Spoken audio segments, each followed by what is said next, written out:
Oi, pessoal, começando aqui uma série de conversas e bate-papos aí com diversos especialistas, onde a gente vai falar tudo sobre joelho. E aí vai ter tema para todas as áreas aí que envolve essa articulação que a gente tanto gosta, que a gente tanto estuda. E para começar, estou aqui com o meu amigo e meu anestesista, Dr. Anderson Castelo, pessoa aí que é muito benquista pelos meus pacientes, nossos pacientes, né, que já passaram por alguma cirurgia. Não tem quem não conheça o Dr. Anderson, que não gosta do jeito dele, alto astral, cara super atencioso. E desde já agradeço por estar aqui para a gente bater esse papo e tirar as dúvidas aí mais comuns, mais frequentes, que tanto eu recebo no consultório, como você na consulta pré-anestésica, naquela anamnese antes da anestesia também. Então, primeira coisa que talvez seja campeã aí nas perguntas é qual que é o tipo de anestesia que a gente vai fazer quando vai precisar operar o joelho, né? Então, fala um pouquinho aí da raquianestesia, que é a principal cirurgia, da principal anestesia das cirurgias de membros inferiores, né? Não só do joelho. Então, cirurgia de membro inferior, na grande maioria dos casos, acaba sendo a raquianestesia. E aí explica um pouquinho, o pessoal às vezes fica com dúvida como é, essa agulhada dói, né? Então tem uma série de perguntas aí. Fala um pouquinho aí pro pessoal, Anderson, como é que é essa anestesia, como é que ela funciona? Pronto, eu gostaria primeiro de agradecer o convite do meu amigo Eduardo, cirurgião que a gente trabalha junto, o maior prazer que a gente tem de estar sempre dando o melhor para os nossos pacientes. E hoje a gente vem para tirar algumas dúvidas sobre a questão da raquianestesia, que como você bem falou, é a principal anestesia utilizada para esse tipo de cirurgia, na cirurgia do joelho. Hoje a gente vai focar bastante na cirurgia do joelho. Então, a raquianestesia é uma anestesia que tem já 100 anos de história, é uma anestesia já bem sedimentada no meio médico, né? Ela é uma anestesia que consegue dar realmente uma segurança para o paciente, para a gente realizar a cirurgia do joelho, para que o paciente não sinta nem dor, certo? E não sinta nenhum incômodo durante o procedimento cirúrgico, certo? Então, como é que a gente pode falar para vocês? Eu vou utilizar aqui um pouco esse nosso material aqui para ficar mais claro, para que vocês entendam um pouco. A raquianestesia, a gente faz o acesso ao sistema nervoso, certo? Através da introdução do anestésico na região subaracnoide, certo? Que é a região onde a gente tem um líquor. Então, a gente introduz o anestésico local nessa região aqui baixa da região lombar, certo? Para que o anestésico local consiga acessar as raízes que vão para o joelho, ok? Então, isso é bastante importante. Como você me falou, né? O que é que os pacientes têm bastante medo? Ficam perguntando para a gente, doutor, mas a raquianestesia dói? A raquianestesia ela vai me causar algum problema depois? A gente precisa sempre lembrar da segurança dessa técnica anestésica, né? É uma técnica anestésica... É uma das cirurgias das anestesias mais seguras exatamente. Que a gente tem, né? Nós temos um baixo índice de complicações quando a gente utiliza essa técnica anestésica, certo? E em relação à questão da dor, né? Será que eu vou sentir algum incômodo na hora de realizar essa anestesia? Será que vai ficar alguma dormência vai ficar alguma dormência depois da cirurgia? Então, a gente costuma sempre lembrar o quê? Quando a gente vai para o centro cirúrgico, né? Quando a gente leva o nosso paciente para o centro cirúrgico, depois que a gente fez aquela conversa inicial, explicou tudo, a primeira coisa que a gente faz, a gente sabe que a cirurgia é uma situação em que o paciente fica um pouquinho mais nervoso, tem um pouquinho de ansiedade, porque é normal passar por essa situação. Então, quando a gente entra no centro cirúrgico, a gente tem essa condição de aliviar um pouquinho mais essa questão dessa tensão do paciente. A gente faz sempre uma medicação sedativa, uma medicação que dá uma certa ansiólise para o paciente ficar mais calmo, para a gente poder realizar a raquianestesia. Então, isso ajuda bastante a diminuir essa sensação de dor, essa sensação de ansiedade do paciente antes da raquianestesia. Além disso, a gente também pode fazer uma anestesia local antes de introduzir essa agulha, certo? Para que o paciente não tenha nenhum tipo de incômodo durante a realização da anestesia, certo? Isso. E para ficar claro aqui, só explicando aqui para o pessoal esse modelo aqui da coluna, né? Que a gente vai mostrar aqui mais ou menos na prática onde é que é feita essa anestesia. A gente tem a divisão da coluna, tá? Tem a coluna cervical, que está aqui nesse roxo, coluna torácica, que está aqui em azul, coluna lombar, que está aqui em verde, e a região sacral, coluna sacral, que está aqui mais embaixo, nesse laranja, tá? Então, a anestesia, como o Anderson disse, ela é feita mais baixa, na região lombar, né? E aí ele vai explicar isso, exatamente. Lombar baixa, porque isso tem alguns motivos, né? Primeiro que a gente quer anestesiar dali para baixo, a gente está falando de cirurgia de joelho, membro inferior, exatamente. Então não tem interesse em anestesiar para cima, basta a região onde a gente vai precisar trabalhar ali na cirurgia, né? Isso, exatamente.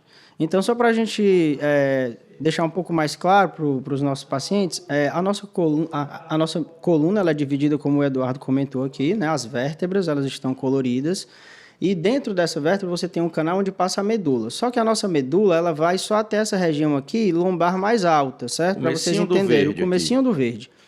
E a anestesia, a raquianestesia, no caso, a gente vai fazer a introdução do anestésico local nessa região lombar mais baixa. Então, você vê que tem uma certa distância de segurança entre a medula e a região onde a gente aplica o anestésico. Então, aquele mito de achar, doutor, será que a anestesia vai causar algum problema nas minhas pernas depois? Será que eu vou ter algum problema neurológico? Realmente, essa condição é extremamente rara, essa complicação é extremamente incomum. Menos de 1% dos casos você tem algum problema em relação a essa questão de problemas neurológicos, de dormência depois da anestesia com a raquianestesia, certo?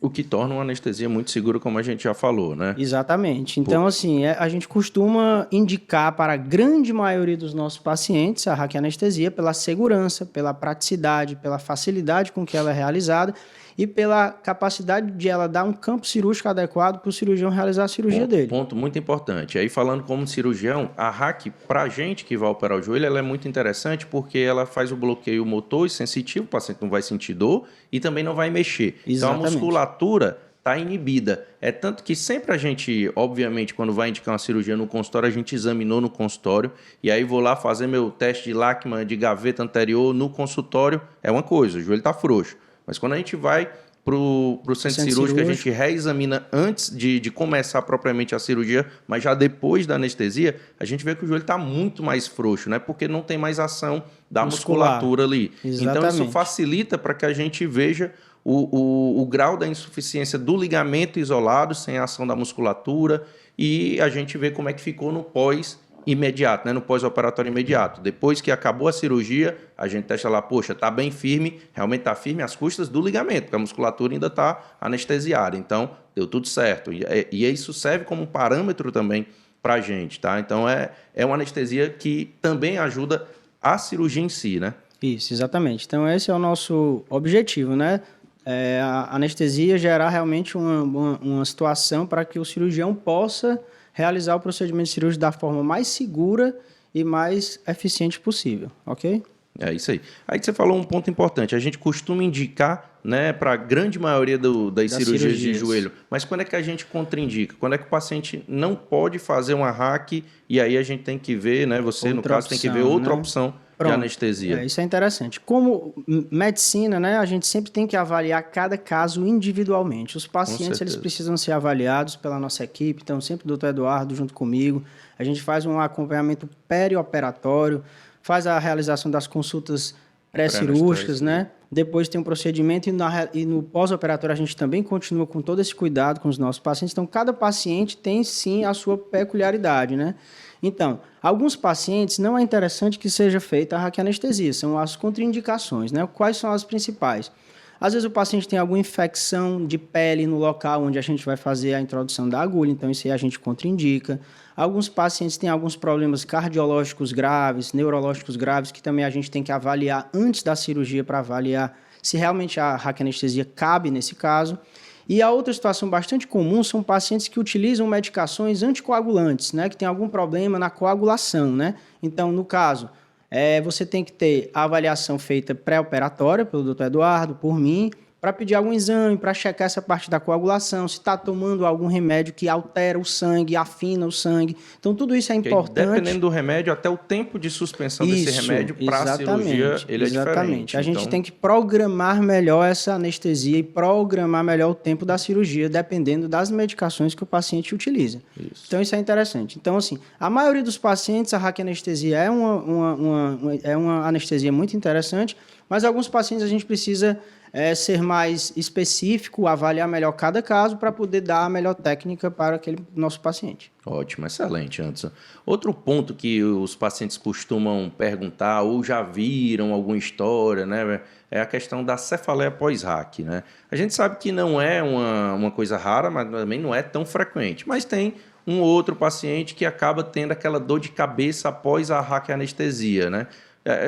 A gente sabe que isso é autolimitado, tende a se resolver espontaneamente dentro de alguns poucos dias, mas é uma dor de cabeça realmente muito forte, uma dor de um padrão, uma dor de cabeça num padrão que piora ao levantar e melhora ao deitar. Então, isso aí é a primeira coisa que a gente até pergunta para o paciente. Para dar o diagnóstico, né? Isso, ajuda bastante para dar o diagnóstico. Quando ele vem falar, doutor, estou com dor de cabeça, eu acho que é da cirurgia, a gente já pergunta, pede para ele caracterizar essa dor de cabeça, e o padrão, na grande maioria dos casos, é assim. Uma dor de cabeça que piora ao levantar e melhora quando ele deita.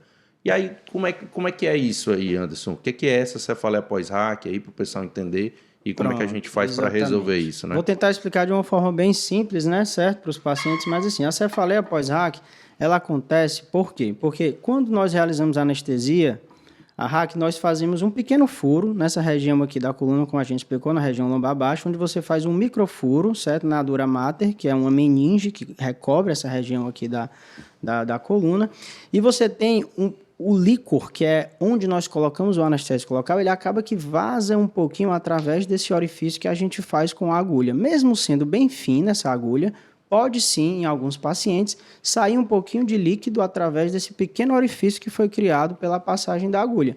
E esse líquido ele vai baixar a pressão nesse sistema e você vai gerar a dor de cabeça no paciente, a cefaleia, certo? Existem alguns pacientes que têm mais propensão a ter esse tipo de condição. Quais são? São as mulheres, pacientes mais jovens e principalmente os pacientes que já tiveram história de cefaleia pós-hack. Nesses pacientes, a gente tem que ter um pouco mais de atenção e cuidado para escolher a melhor técnica anestésica, certo? Mas como o Dr. Eduardo falou, a cefaleia pós-hack ela não é uma condição assim extremamente comum, ela realmente tem uma porcentagem ali por volta de 20%, 15% dos pacientes podem cursar com isso. A utilização de agulhas mais finas, que a gente vem utilizando agora, são agulhas que têm uma espessura de 0,4 milímetros. Você estava até me falando, comparando com fio de cabelo, com fio de cabelo, né? Então, assim, é uma agulha fina. Antigamente, as agulhas eram um pouquinho mais grossas, então, essa chance de cefaleia pós-hack com as agulhas que eram mais antigas era maior. Hoje, a gente já tem uma incidência um pouco menor de acordo com a utilização dessas agulhas mais finas. Evolução da ciência, isso é muito interessante. Ciência, exatamente. Então, a gente procura realmente avaliar cada paciente, como a gente vem comentando, né? Cada paciente a gente precisa avaliar para ver se realmente existe esse risco maior de cefaleia pós-hack ou não. Se caso acontecer, como o Dr. Eduardo falou, não é uma dor de cabeça que vai persistir, não é uma dor de cabeça que vai cronificar, não é uma dor de cabeça que vai incomodar o paciente para sempre. Ela é autolimitada, normalmente dura uma semana, e a gente realiza alguns tipos de intervenções, né, medicamentos, a gente passa todas as orientações necessárias para que essa dor de cabeça ela passe e o paciente não tenha nenhum tipo de problema com essa dor. Ok? Entendi, ótimo. E como eu disse, normalmente resolve ali em poucos dias, a gente otimiza a analgesia, faz algumas medicações específicas para tentar encurtar esse tempo aí dessa cefaleia pós-hack, né? Isso. Mas isso não torna ela um problema, a anestesia, de novo, muito segura, uma das mais seguras, uma das mais seguras, até por não ter intubação orotraqueal, então o paciente durante todo o procedimento está respirando normalmente, espontaneamente, isso é muito importante, tranquiliza o paciente, mais né? o paciente, porque exatamente. Muitos pacientes perguntam, doutor, mas eu vou ser entubado? Eu vou estar acordado? Outra pergunta interessante. Vou ficar acordado assistindo a cirurgia, né? Até teoricamente seria possível, mas a questão da sedação que o Anderson comentou aqui antes... Para dar conforto, né? Para dar conforto para os pacientes, né? A gente sabe que o procedimento cirúrgico, ele gera uma certa ansiedade, tensão. Bastante. Então, a gente costuma deixar o paciente em sedação contínua para deixar o procedimento mais tranquilo para ele. Porque ninguém quer operar o joelho, pelo menos, né? Opera porque precisa, é o jeito, tem que fazer. Então, você está ali tranquilo, relaxado, com a sedaçãozinha sob monitoração. Sob monitorização contínua, Monitorização né? contínua. Então, quando acordar, já está resolvido o problema. O joelho novo pronto para entrar em ação. Correr, quase. Exatamente. Então, isso é muito interessante. Uma outra coisa que a gente se preocupa muito aí é dor, né? E aí, doutor Antes aqui é um cara expert nos bloqueios periféricos, né? Então, sempre ele associa, né? Sempre a gente associa, você faz a hack, faz a sedação e a hack, como é que funciona? O paciente entrou no centro cirúrgico, já vamos, depois de toda a consulta, tudo, já estamos no dia da cirurgia. Entrou na cirurgia lá no centro cirúrgico, na sala de cirurgia, o doutor Antes já vai fazer a sedação, para ele tranquilizar, como ele falou, faz a hack anestesia, a gente faz a cirurgia. Isso. No final, Anderson Isso. entra de novo com a segunda anestesia, né? Que são os Isso, bloqueios exatamente. para que o paciente não sinta dor no pós-operatório imediato, ali nas primeiras horas, primeiras 24 horas após a cirurgia, que às vezes acaba doendo mais. A gente sabe que no pós-operatório existe uma resposta inflamatória, né? Ao trauma cirúrgico. Então, a própria incisão, aos furos que a gente precisa fazer no osso para fazer qualquer que seja a cirurgia lá, uma prótese, uma reconstrução do LCA, e isso vai gerar uma inflamação e dor. Então, esse bloqueio aí ajuda muito para o paciente não sofrer, e aí não quer ninguém sofrer, ninguém quer sentir dor, né? É verdade, Os pacientes sempre perguntam, né? Essa é uma pergunta realmente bem comum, doutor, mas como é que vai ser a questão da dor, né, no pós-operatório? Então, assim, nós temos um arsenal, né, de condições para realizar no paciente para evitar que ele sinta dor no pós-operatório, certo? Então, assim, o nosso planejamento cirúrgico, ele passa por essas 3 etapas que o doutor Eduardo falou. A gente faz o sedativo para poder tirar ansiólise, ansiedade, faz a raquianestesia para o procedimento cirúrgico, mas no pós-operatório, hoje a gente lança mão de algumas ferramentas, né, que são os bloqueios periféricos, os bloqueios regionais. A gente escolhe, né, mais ou menos quais são os nervos que a gente vai bloquear para evitar que o paciente sinta dor naquela articulação específica. No caso do joelho, a gente sabe que existem vários nervos que vão para a região anterior e posterior do joelho, e a gente consegue, através da utilização de ultrassom, de agulhas específicas para realizar esse tipo de anestesia, localizar alguns nervos, certo? Que passam para a região do joelho, e a gente consegue bloquear, certo? O estímulo da dor relacionado à cirurgia. Então, a gente faz a utilização de anestésicos locais e a gente consegue fazer o bloqueio regional, o bloqueio específico de nervos que passam para o joelho. Isso faz com que o paciente não sinta dor nas primeiras 24 horas, 36 horas após a cirurgia, que é como o doutor Eduardo falou, é onde o paciente vai ter, teoricamente, um pico maior de dor. Isso é muito importante no resultado imediato ali da cirurgia, sabe? Porque se não tiver, por exemplo, uma sutura de menisco, que a gente acaba precisando limitar mais o movimento, dependendo da sutura, mas se for uma reconstrução do ligamento cruzado anterior, por exemplo, ou mesmo uma prótese de joelho, é importante que ele mexa esse joelho assim exatamente. Que ele recuperar da raquianestesia. Acabou exatamente. A raque, que ele começou a retomar aí os movimentos dos membros inferiores, é importante que ele mexa. A gente inicia um protocolo de reabilitação precoce. Exatamente. Inclusive tão precoce que eu sempre recomendo que seja feito antes da cirurgia, e isso impacta positivamente nos resultados finais lá após a cirurgia. Mas após a cirurgia já é importante que ele pise, que ele mexa o joelho, e aí ele estando com dor, isso já ia limitar muito esse movimento. Exatamente. Então, esse ganho de movimento ali no primeiro dia, por conta desses bloqueios que o Anderson faz, ajuda muito nos dias seguintes da reabilitação, dá um salto aí nessa reabilitação para ganhar essa amplitude de movimento e manter a musculatura ativa, né?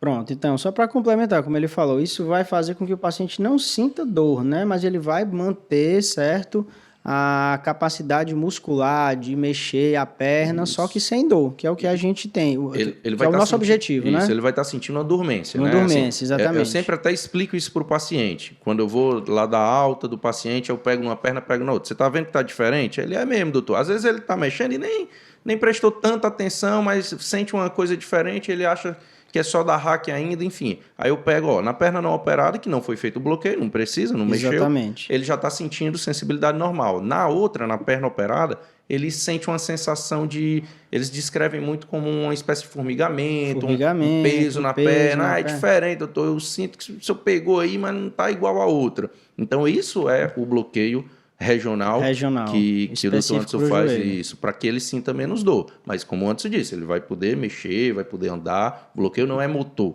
Exatamente. Mexer não mexe. É mais sensitivo, né? Exatamente. Tá.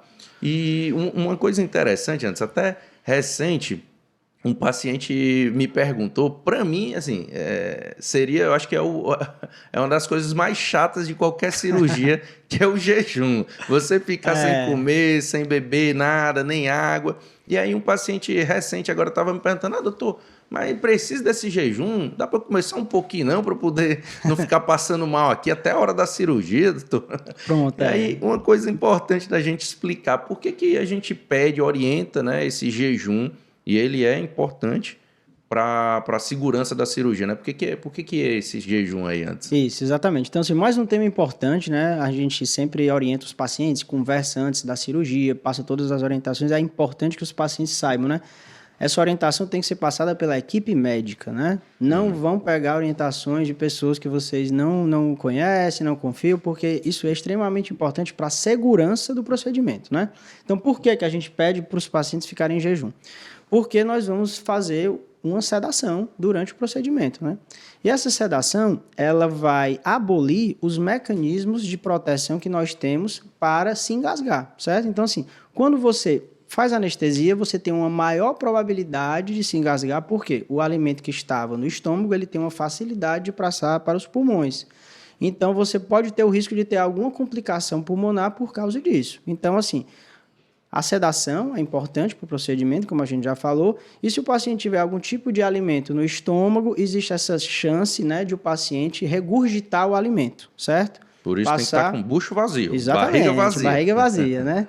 Então, assim, a gente orienta isso para a segurança do procedimento, né? Para não ter risco durante o procedimento da sedação. Então, a sedação segura, ela precisa do jejum adequado. E esse jejum adequado, ele é passado de acordo com cada alimento que você precisa ficar atento, né? Então, assim, o que é que a gente tem de recomendação hoje, né? Refeições mais sólidas, né? Refeições um pouquinho de volume maior. Nosso feijão com arroz, comida mais pesada. A gente orienta um jejum entre 6 e 8 horas, né? 8 horas é mais ou menos ainda a referência, mas entre 6 e 8 horas seria o tempo adequado de jejum, certo? Para esses alimentos mais sólidos. E líquidos mais claros, tipo água, um chá, alguma coisa, você poderia fazer a ingestão até 2 horas antes do procedimento em pequenas quantidades. Sempre lembrar disso. A ingestão de líquidos claros, sem resíduos, né? Porque se tiver resíduo, pode ficar meio como se estivesse pregado no estômago, ficar mais tempo ali no estômago e ter mais chance de o paciente regurgitar esse alimento. Então, a gente orienta aqui, 2 horas antes, você pode tomar ali um pouquinho de água, um pouquinho de chá, e 6 a 8 horas antes a gente manter realmente o jejum para alimentações mais copiosas, alimentações mais pesadas, como o doutor Eduardo falou. E isso é importante, que é para a sua segurança, né? Então, é chato, ninguém gosta de ficar um período tão grande, né, aí sem beber água, sem comer, mas é importante. Exatamente. E uma coisa que sempre o paciente pergunta, em relação aos medicamentos de uso contínuo, né? Como é que funcionaria? Diz, doutor, tem um remédio da pressão que eu tomo em jejum de manhã. Isso aí realmente a gente tem que fazer, como eu falei, a gente tem que individualizar cada caso. Cada paciente utiliza medicações, por isso que é interessante passar pela consulta com o doutor Eduardo. Tem algumas, como a gente falou, que precisam ser suspensas até dias antes, né? Principalmente as medicações associadas a essa parte da coagulação sanguínea, a gente precisa avaliar com muita atenção. Outra coisa muito importante hoje em dia que a gente tem que tocar, que está na moda, né? As pessoas utilizando as medicações para emagrecer, certo? O Ozempic, todas essas medicações, a gente tem que ter cuidado em relação ao jejum também, em relação ao tempo de suspensão dessas medicações, porque você retarda o esvaziamento do estômago, então a comida fica mais tempo lá, então a gente também realmente precisa fazer uma avaliação individual de cada paciente, para a gente conhecer quais são os remédios que ele está utilizando, para a gente poder fazer as orientações corretas. Via de regra, as medicações que o paciente já toma, já é acompanhado pelo cardiologista, pelo endócrino, remédio para tireoide, remédio para pressão, via de regra, a maioria dos medicamentos a gente mantém, porque o paciente precisa estar estável da sua doença, né? Exatamente, no procedimento ele precisa estar estável do ponto de vista cardíaco, do ponto de vista endócrino, né? Da tireoide. Então, de via de regra, você mantém as medicações, mas algumas medicações em especial, para a gente não entrar em muitos detalhes aqui, que não é o intuito, a gente precisa dessa avaliação de cada paciente. Mas, como o doutor Eduardo falou, medicações que mexem na coagulação, medicações que mexem no esvaziamento do estômago por causa do jejum, a gente tem que ter um cuidadozinho especial. Isso aí, importante. E um tema aqui, agora a gente vai entrar um pouquinho numa polêmica que eu particularmente já ouvi alguns pacientes perguntarem, já conversei muito sobre isso com o Anderson, que é aquela questão de, doutor, fulano, meu vizinho, não sei quem, depois que fez a hack, nunca mais foi a mesma pessoa. vive com dor nas costas, não consegue mais levantar uma caixa do chão, não faz mais nada. Isso aí é realmente... A gente ouve isso muito, tá? Talvez seja a principal queixa em relação à raquianestesia, né? A questão da dor lombar após a raquianestesia. O pessoal se queixa bastante. Se queixa bastante, e aí, exatamente. O que você tem a falar aí para os nossos pacientes? É um tema interessante para discutir. Mas assim, o que a gente tem visto? Assim, realmente existe, certo, essa condição de dor lombar após a raquianestesia. Ela não é uma condição Olha aí, comum, tá vendo? certo? Tá vendo? Então você que chegou lá dizendo que tem uma dor, até pode, mas preste atenção, preste atenção no que o Anderson vai falar agora. Tem que prestar atenção nas características de como ela se comporta, né? Você pode realmente ter um incômodo, uma dor na região onde a gente faz a injeção do anestésico, né? Que a gente mostrou aqui atrás já, certo? Mas essa dor lombar, ela é uma dor que ela é de pequena ou baixa intensidade, certo? Porque ela acontece? Porque quando você vai fazer a introdução da agulha, você pode pegar ali alguns tecidos, causar algum tipo de pequenas lesões na região tecidual onde a gente aplica anestesia, mas ela é uma dor que ela não é uma dor de alta intensidade, ela não é uma dor que vai durar por muito tempo, normalmente é o contrário, ela é uma dor de baixa intensidade, ela dura normalmente nos dias que sucedem a cirurgia, no máximo ali 5 dias, 7 dias, é uma dor localizada, extremamente localizada na região onde foi aplicada a anestesia, e é uma dor que ela passa com o uso de medicamentos analgésicos simples. Então, assim, não é uma dor que realmente vai ter a característica de ter uma duração longa, por anos, né? Que o paciente vai... É uma dor mais relacionada ao trauma da agulhada lá. Exatamente, ao trauma da agulhada. Aquela região gera uma inflamação. Exatamente. Você levar uma pancada, vai ter uma inflamação, vai doer ali alguns dias. Pronto. Então, alguns pacientes têm isso aí. Isso pode é ter. uma coisa que pode acontecer. Não é uma coisa que tem em todo paciente, realmente, mas pode ter. Mas aquela sim. dor de durar 10 anos, o paciente não conseguir mais fazer um exercício, não fazer um esporte, não levanta um peso, isso aí a gente tem sabe, evidência científica de que essa dor... Relacionado à raquianestesia, não. O que a gente sabe é que a dor lombar é uma das dores mais comuns, né? Que os ortopedistas recebem no consultório. Então, assim, existem muitos fatores que podem causar essa dor lombar, principalmente o ocupacional, no esporte, no trabalho. Então, peso, falta de fortalecimento. A dor lombar é a principal causa de procura às emergências ortopédicas aí no mundo. Então, dor lombar, como você disse, tem várias causas. Tem várias causas. Não a RAC. Não a RAC. Pode ser, né? Uma das que a gente falou, né? Só que baixa no começo, exatamente. Então, assim, existe essa opção, né, de realmente ter um incômodozinho ali na região lombar, onde foi feita a RAC. Mas hoje, como a gente utiliza, como a gente comentou anteriormente, essas agulhas mais finas, né, cada vez mais finas, agulhas que dão essa segurança para a gente, elas também diminuem essa condição de ter dor lombar após a raquianestesia. Quanto mais fina a agulha, menos chance de causar trauma e menos dor também. Comparando com um fio de cabelo, é quase do mesmo tamanho, né? Você estava até me falando, o cabelo tem 0,1 milímetros e a agulha hoje tem 0,4. 0,4, então, exatamente, de espessura. É muito fino, e isso causa um trauma mínimo, né? Um trauma mínimo. Se causa um trauma mínimo, a resposta a esse trauma mínimo vai ser mínima também. Vai ser mínima também. Então, não costuma causar essa dor aí persistente, não, né? Então, isso é o que a literatura evidencia, né? Não tem nenhum trabalho respaldando, mostrando que possa ter uma dor se perpetuando aí por meses, por anos, por conta da raquianestesia. Mas aí, como você falou bem, a dor lombar, ela tem causas multifatoriais, inúmeras causas. Às vezes coincidiu até depois do procedimento cirúrgico, você parou ali um exercício que você fazia regularmente, aí enfraqueceu mais a musculatura do core, isso por si só já ia causar dor e aí você relaciona com a RAC. Então, é uma das inúmeras possibilidades que podem estar resultando nessa dor lombar. E uma coisa também que os estudos mostraram é a relação dessa maior incidência de dor lombar após a raquianestesia em pacientes que estão em sobrepeso ou pacientes que têm o IMC mais elevado. Então, já mostrando também que é uma coisa multifatorial, que você tem que sempre estar associando também com outras condições do paciente, né? Então, para resumir, a dor após a raquianestesia, ela é uma dor que normalmente ela é de baixa intensidade, ela é autolimitada, com duração curta. Em mais de 99% dos casos, você tem pacientes com dores bem realmente autolimitadas e que isso não vai ter nenhum prejuízo para o paciente no longo prazo, certo? Excelente. Meu irmão, acho que era isso aí que a gente tinha para trocar uma ideia. A gente conseguiu trazer alguns questionamentos mais comuns aí dos nossos pacientes, né? Interessante. A gente escuta umas perguntas que às vezes faz a gente pensar assim, poxa, realmente é bem bacana. Pois obrigado aí, antes, por todos os esclarecimentos. É um prazer trabalhar com você. Prazer, então, prazer. Obrigado pelo convite. Quem conhece aí o Anderson, o doutor Anderson aí das cirurgias, das anestesias, sabe que ele é um cara de coração enorme, atencioso, extremamente competente e que eu tenho muito orgulho de trabalhar e da gente ser da mesma equipe. Com certeza. Nossa equipe está junta, tentando sempre dar o melhor para o nosso paciente. Sempre. Segurança em primeiro lugar. Sempre estando à disposição de todos os nossos pacientes para tirar as dúvidas no acompanhamento antes da cirurgia, durante a cirurgia e após a cirurgia. É isso aí.